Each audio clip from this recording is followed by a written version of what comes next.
What's going on there, YouTube, and welcome to Fresh Comic Stories. Guys, this is the channel where we basically sit down and cover different kinds of comic book stories.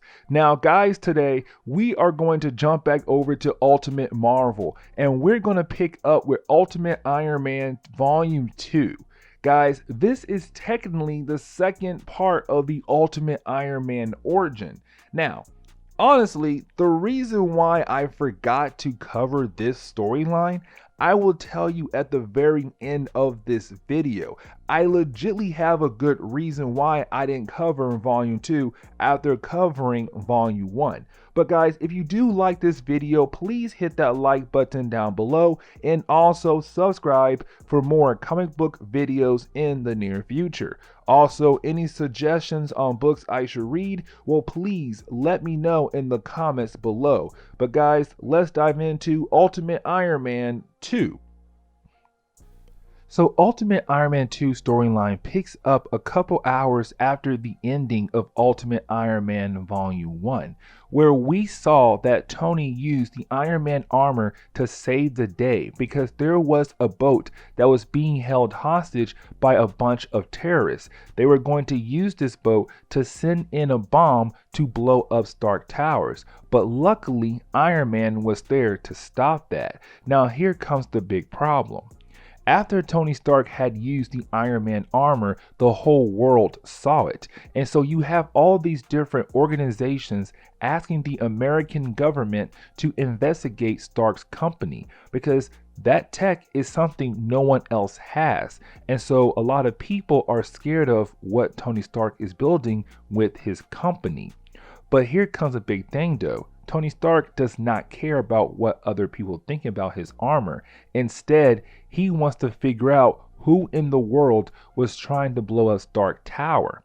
Now you do have Seema, who is the assistant to Howard Stark, and Tony Stark tell Tony that it was Mark Scott, the CEO of Whiplash Industries.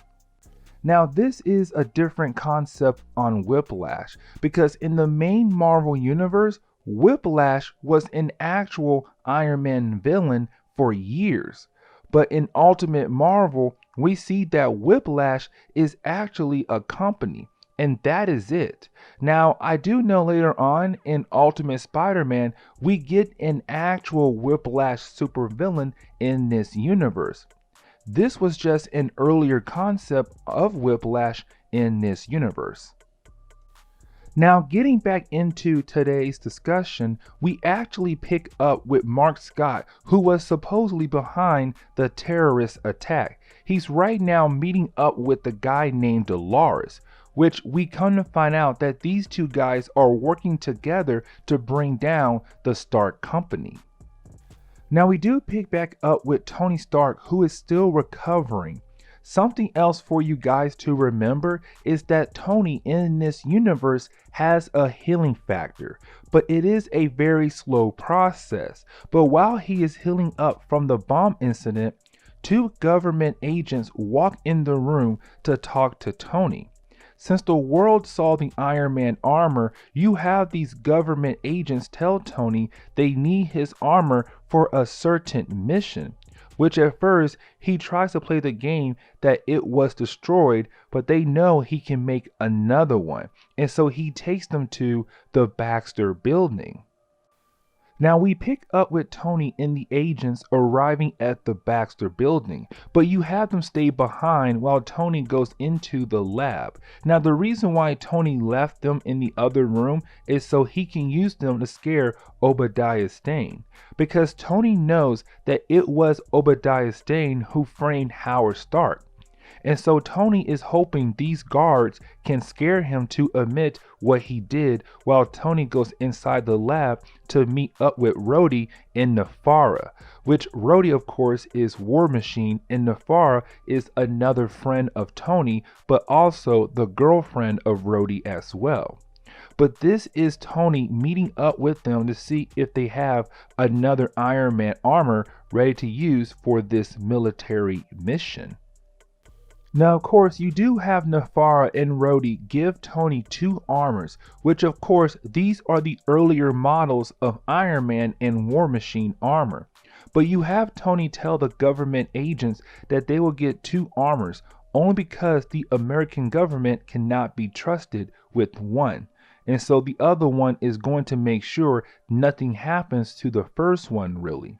Now, the American government have no idea that Tony Stark and Rhodey will be inside the two armored suits, which you do have the American government tell Tony that the robot suits will be going to some terrorist camp in another country. Their job is to kill everyone at this camp. Now, you do have the agents tell Tony that once the mission is completed, they will come back to pick up the robots, which we all know is a lie. This is where we jump forward to the part you have the military taking Iron Man and War Machine to the terrorist camp to deal with this problem. Now, of course, these suits that Tony and Rhodey are wearing may be just prototypes, but at the same time though, these suits are still more advanced than what this terrorist camp has to fight against them. And so Tony and Rhodey take the camp out pretty quick actually. But after killing all the people, that is when they see that there is a kid there. Which of course, Tony goes up to the kid to talk to him, only to find a bomb strapped to the kid's body. Luckily, Tony is able to remove the bomb very quickly before the bomb goes off. But after saving the kid, they realize the bomb has a remote detonator, which they find two men fighting, which then the kid tells Tony to save his father. Which of course, Tony is able to figure out who is the kid's father after the man killed the other guy. But once they figure that problem out, you have Tony ask the guy if he is a good person, someone that Tony can trust. And the guy calls Tony a friend, which is him saying that he is going to help Tony by showing him something hidden in this camp, which he points to a rock. Now, Tony and Rhodey knows this is a booby trap, but Tony has a healing factor, so he will survive whatever it is, which of course it is a bomb that goes off. But Tony was able to get the kid and the father to Rhodey and take the blast head on. That is when he finds some small metal box, which automatically tells us this box is special because it just survived an explosion, which right after finding the box, the military tried to blow up Tony and Rhodey so they can lie and say the robots were killed by the terrorist camp, which again is a huge lie.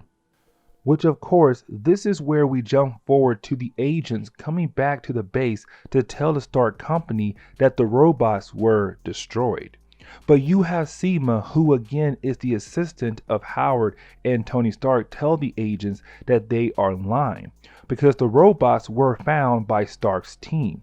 Then she goes on to say that they know why they were sent there for, which was find the metal box, because this box is holding plans of making a nuclear device, which the plans also revealed that they are hiding in trucks in two major cities, New York and Washington, D.C.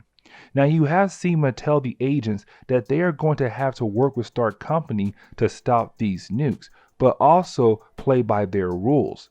Now, something else to point out is that Tony was able to figure out that someone set this up, that they wanted Tony to find those plans.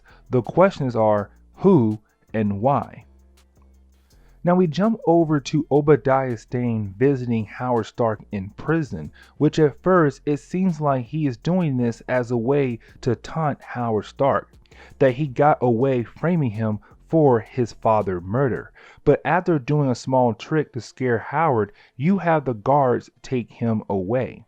Now, while the guards are taking him away, you have Obadiah touch the guards with some kind of skin hidden tech, where he is able to kind of drug one of them to do anything he wants them to do, which is of course to kill Howard Stark. Now, before we see the guards try to make an attempt at killing Howard Stark, that is when we see that Obadiah is actually working with Dolores, which is the man we saw earlier who hired Mark Scott to bomb Stark Tower.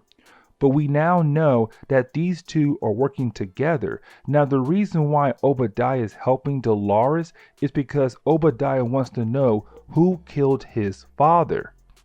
Because everyone knows that it was not Howard Stark, but Dolores tells him it was Mark Scott. But while they are talking, you have the guards try to kill Howard Stark, only to severely injure him instead.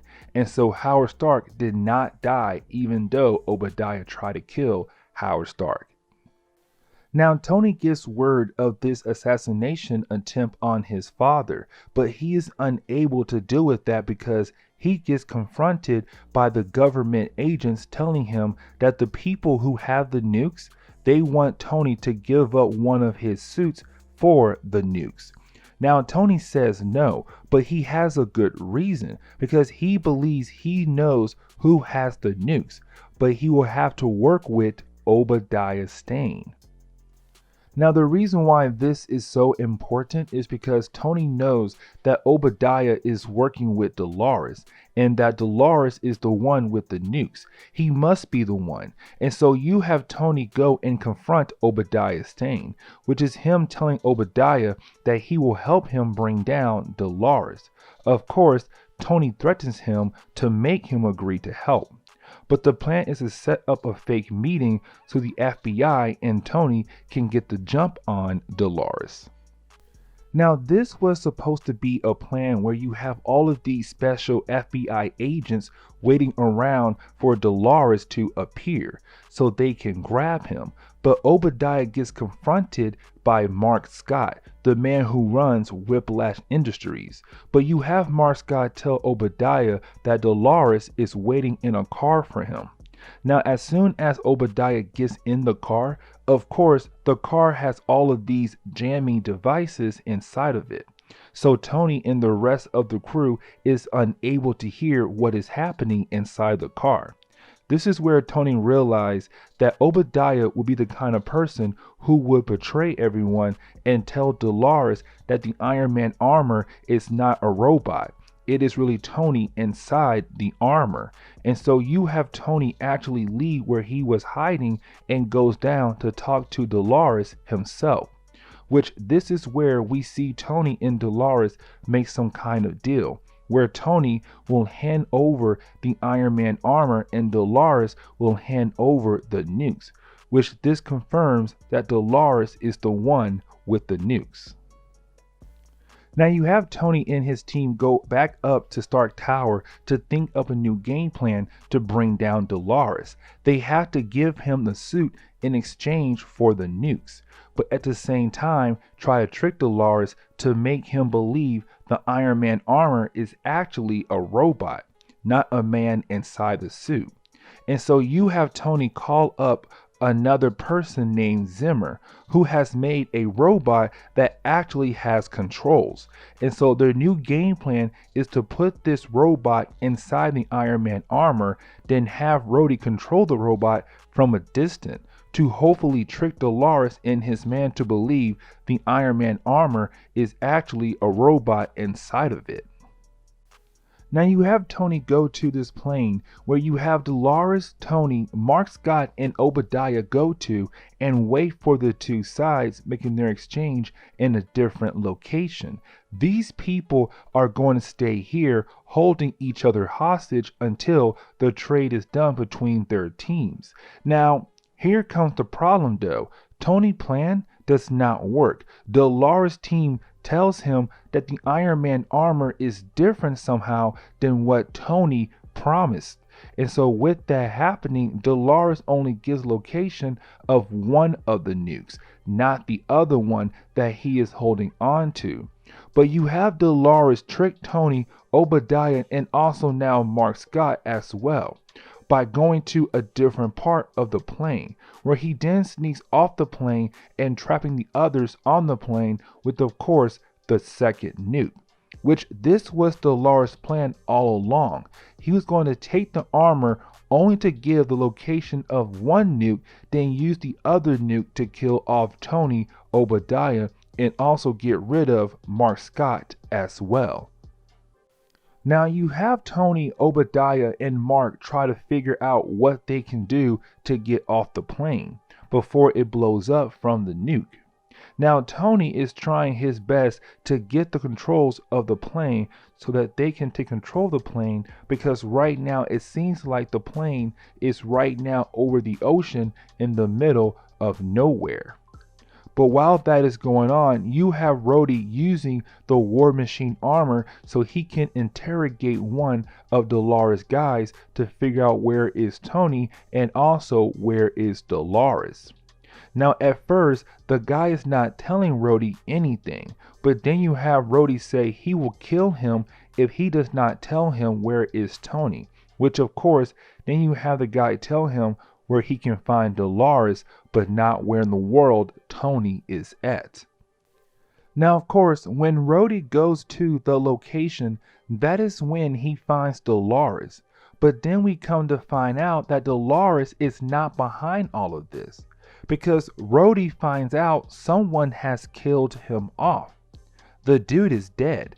Someone burned half his face off. But while that is happening, Tony was able to get to the controls of the plane and was able to take over the plane. Now he was able to get the door open so that all of them can jump out of the plane, which of course, as soon as Obadiah and Mark get off the plane, Tony's team can once again track their location since the plane had all of these jamming devices. Now Tony jumps out last to make sure the plane is in a safe distance that the nuke will only hit him and no one else at all, which then he lands in the water and Tony's team are able to locate all three of them in the middle of the ocean. Now we jump over to Seema visiting Howard Stark at the hospital after the assassination attempt, where you have these two police officers telling them it is time to take Howard Stark back to prison, which Howard is able to figure out that this is a lie. And so you have Seema defeat these guards, and basically Howard Stark and Seema get away and leave the hospital, but they go to meet up with Tony at one of their many homes across the world. Now this is the moment where Tony has been able to figure out who is really behind all of this madness, where at first everyone thought it was Dolores since everything pointed to him, but then you have Tony say it would have to be a woman the way things played out, which the only woman he could think it would be is Lori Stain, the ex-wife of Howard Stark and also the mother of Obadiah Stane. She's the only person who has so much hate who would do all of this. She framed Howard, she killed Obadiah, she killed Dolores, had the plans of the nukes, and tried to kill Tony, Obadiah, and Mark on the plane. And so now you have Tony, Howard, and Seema agree they must do something. Now you have everyone go to the possible location of where Lori Stain could be at. And when I say everyone, I mean everyone. Tony, Howard, Nefara, Rhodey, and even Obadiah Stane. Everyone goes to confront her about all of these different attacks. Now, as soon as they land, she fires a missile which blows up their chopper. Now, everyone is okay except Rhodey because he was still on the chopper and so he was badly injured. And Tony has to take him to a nearby hospital before he bleeds out. Now, when Tony comes back to the rest of the group, all of these soldiers appear out of nowhere, and we come to find out they work for Lori. This lady has her own team of people, which she takes her son from Tony and leaves him there with Howard Stark and Nefara. Now, let me tell you how crazy this story gets though. After Lori men get her son for her, Tony goes after her to finally end this, which of course leaves Howard and Nefara behind, and so which of course they get captured. And so now you have Tony trying to get Obadiah Stane back from Lori, but at the same time, once he does that, he now has to go find Howard and Nefara again because now they got captured by Lori Stane. Because then you have Lori kill off Nefara because she is crazy, but also she tells Howard Stark why she did all of this, because she still loves him in a sick kind of way, of course, because she wanted power, which she gained when she married Howard, but he was a nice guy who wanted a wife and kids. And so she left him for Zebediah, and he went on to date Maria, the mother of Tony. Then she goes on to say, after she left Howard and married Zebediah and gave birth to Obadiah, she realized that she loved Howard still. And she needs to get her revenge, which honestly is a crazy thing because you have no reason to get revenge against him for because you left him. But anyways, she is going to kill Tony and Howard off. Now, the story wraps up with Tony walking in, which Lori is holding Howard Stark hostage, which then she makes Tony take off the armor because she does not know that Tony has a healing factor. And so when he gets out of the armor, you have Lori shoot Tony in the head, which of course he heals up from it and knocks her out. And with him knocking her out, the story ends. Just like that. It really ends with him knocking her out and they walk into the sunlight. And that's the end of Ultimate Iron Man Volume 2. What's going on there, YouTube? Alright guys, so this is the part of the video where I basically sit down and give my thoughts on about this storyline. Now, I really only have two big major problems with this book. The first problem comes with Marvel itself. And what I mean is that when Marvel did Ultimate Iron Man 1, they told the world that this was the first half of the origin story of Tony Stark. They're like, hey, here's Ultimate Iron Man 1, his first half of his origin. And they told everybody this was going to be his origin story. And then we got this book, Volume 2. And they said this is the second half of his origin story. But after this got all wrapped up, you had them come back and say, well, actually, these are not his origin stories. No.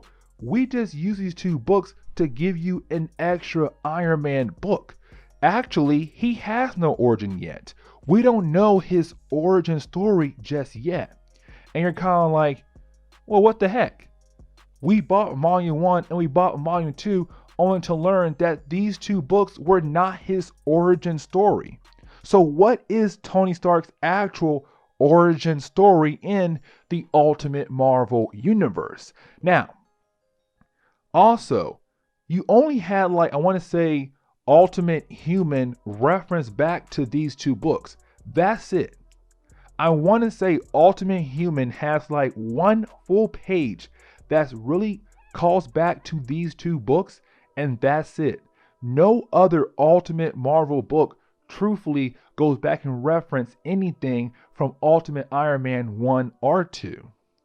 Now, my second problem with this book is the storyline. Because guys, this was supposed to be originally a 4-part storyline. As a matter of fact, as you're reading part 1, part 2, and part 3, they're saying 1 of 4, 2 of 4, 3 of 4. But then when you get to part 4, they're all like, well, actually, there's going to be a 5th book. And that 5th book got thrown in at the very last second. And guys, you can tell that they had no plan for the 5th book, because out of nowhere, the main bad guy is going to be Lori Stane, the ex-wife of Howard Stark. And it's kind of like, okay, so what's her reason? Well, because Howard Stark moved on without her. and he fell in love with Maria and had Tony, and him and Tony are doing great things with their company. That was legitly her reason why she was upset at Howard, even though she left Howard because he was not being ruthless like she was, and she goes on to marry Zebediah Stane, the father of Obadiah, and then get jealous of Howard because he's not jealous of you? That makes no sense. This woman left this man, took half his company from him to only get upset at him because he didn't come crawling back to her and he stayed with Maria? No, that makes no sense. And then she was somehow able to get a whole army, get some nukes, all these different things by herself? No. You can tell this 5th book was thrown in at the very last second. They were like, boop, here we go, guys. We're good. Almost everyone will like this book. No. You should not like this book. If you do, I can see why, because the first 4 chapters are honestly pretty good. But then you get that very end of the 4th chapter, you're kind of like, really? Lori Stane. Out of everyone you could use, you use her. And her reasoning is horrible. But anyways, guys, I'm going to go ahead and end today's video. So please leave me a like down below and also subscribe for more comic book stories in the near future. Also, any suggestions on books I should read, well, please let me know in the comments below. But guys, I'm out of here and I'll see you on the next comic book video. Later, guys.